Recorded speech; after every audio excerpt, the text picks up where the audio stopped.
So, from this week's readings, I really connected with the article by Robert Peterson on critical pedagogy in the intermediate grades. Because for the site placements, I'm working with Mr. Scott's kindergarten class at Marks Meadow with Andrew, and we went last week, and we were really unsure of what to do with them because they're such young kids, and we didn't know how to really get them engaged critically with, whatever we talked about.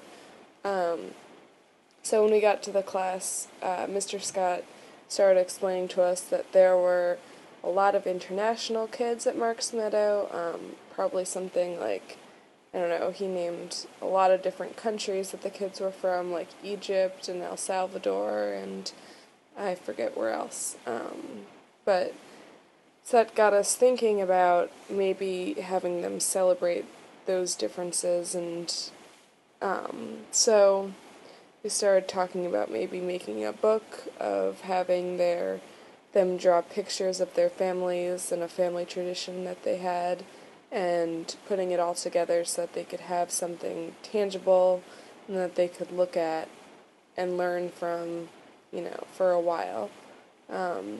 So Mr. Scott started showing us all these books that he'd made with the class already, and then I got really excited because when I got home and started doing the readings for this week, it was just right on with what me and Andrew talked about. A lot of what Robert Peterson talked about in the article was engaging with his students' interests and sort of giving them ownership over those things. He talked about how when they made books, it showed them that they could accomplish something like really big all together in a short amount of time. And it also just made them think really hard about, what they were doing for the book because it seemed like, really important to them, which I'm really excited about doing with the kids at Marks Meadow.